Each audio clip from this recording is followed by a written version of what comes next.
Bismillahirrahmanirrahim. Assalamualaikum warahmatullahi wabarakatuh. Selamat sore kepada ibu dosen dan teman-teman saya yang saya banggakan di kelas ini. Pertama-tama puji syukur kepada Allah SWT yang telah memberikan nikmat serta hidayahnya sampai saat ini kepada kita semua. Dan tak lupa sholat serta salam kita curahkan kepada Nabi kita, Nabi Muhammad SAW, yang kita tunggu-tunggu syafaatnya di yaumul qiyamah kelak. Sebelumnya izinkan kami untuk perkenalan terlebih dahulu. Perkenalkan, kami dari kelompok 6 yang terdiri dari saya sendiri Alfian Nugroho dan rekan-rekan saya Dita Irananda, Fitri Mutmainah, dan Isna Himnatul Maula akan mempresentasikan hasil diskusi kami yang berjudul Teori Intelijensi. Oke, langsung saja ke materinya.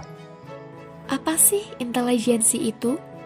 Intelijensi merupakan konsep yang bersifat multidimensional yang tidak hanya merujuk pada kemampuan umum saja, melainkan juga merujuk pada kemampuan yang bersifat spesifik dan tidak terbatas pada apa yang dapat diobservasi.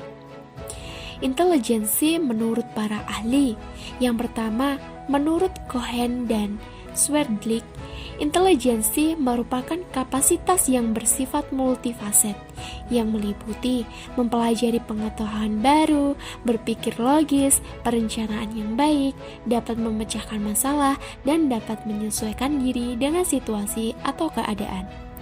Yang kedua yaitu menurut Kodrat, intelijensi adalah kemampuan individu untuk dapat memberikan solusi pada permasalahannya saat ini dan mengantisipasi keadaan yang akan datang. Yang ketiga, menurut William Strand, intelijensi adalah kesanggupan untuk menyesuaikan diri kepada kebutuhan baru dengan menggunakan alat-alat berpikir yang sesuai dengan tujuannya. Selanjutnya yaitu konsep tentang intelijensi yang digolongkan menjadi 5 golongan. 1. Konsepsi-konsepsi yang bersifat spekulatif. 2. Konsepsi-konsepsi yang bersifat pragmatis. 3. Konsepsi-konsepsi yang didasarkan atas analisis faktor. 4. Konsepsi-konsepsi yang bersifat operasional. Dan 5. Konsepsi-konsepsi yang didasarkan atas analisis fungsional yang kiranya dapat kita sebut konsepsi fungsional. Ada 4 pokok dasar tentang intelijensi. 1. Intelijensi itu ialah faktor total. Berbagai macam daya yang erat bersangkutan di dalamnya seperti ingatan, fantasi, perasaan, perhatian, minat, dan sebagainya untuk memengaruhi intelijensi seseorang. 2. Manusia hanya dapat mengetahui intelijensi dari tingkah laku atau perbuatan yang tampak. Intelijensi hanya dapat kita ketahui dengan cara tidak langsung melalui kelakuan intelijensinya. 3. Suatu perbuatan intelijensi bukan hanya kemampuan yang dibawa lahir saja yang penting, melainkan faktor-faktor lingkungan dan pendidikan pun memegang peranan. 4. Manusia dalam kehidupannya senantiasa dapat menentukan tujuan-tujuan yang baru, dapat memikirkan dan menggunakan cara-cara untuk mewujudkan dan mencapai tujuan itu. Selanjutnya yaitu hubungan antara intelijensi dengan kreativitas.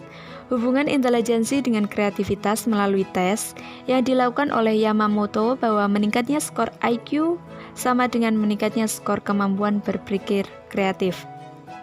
Kesimpulan menurut beberapa ahli, kelompok siswa yang kreativitasnya tinggi tidak berbeda dengan prestasi sekolah dari kelompok siswa yang intelijensinya relatif lebih tinggi. Torres mengajukan hipotesis bahwa daya imajinasi, rasa ingin tahu, dan orisinalitas siswa yang kreativitasnya tinggi dapat mengimbangi kurangnya daya ingat dan faktor lain yang diukur oleh tes intelijensi. Semakin seseorang siswa memiliki respon yang baik atau mempunyai kemampuan untuk bertahan, serta kemampuan mengatasi kesulitan yang dihadapi dan didukung oleh kecerdasan yang relatif tinggi, akan semakin tinggi pula kreatif atau semangat berkreasinya. Materi yang selanjutnya adalah faktor-faktor yang menentukan intelijensi. Yang pertama, pembawaan. Intelijensi bekerja dalam suatu situasi yang berlain-lainan tingkat kesukarannya. Yang kedua, kematangan. Kecerdasan tidak statis, tetapi dapat bertumbuh dan berkembang. Yang ketiga, pembentukan. Pembentukan merupakan segala keadaan di luar diri seseorang yang mempengaruhi perkembangan intelijensi. Yang keempat, minat dan pembawaan yang khas.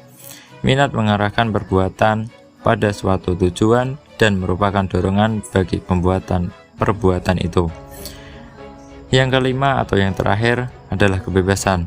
Kebebasan berarti individu itu dapat memilih metode-metode tertentu dalam memecahkan masalah. Baiklah, pastinya teman-teman sudah mengetahui apa itu teori intelijensi.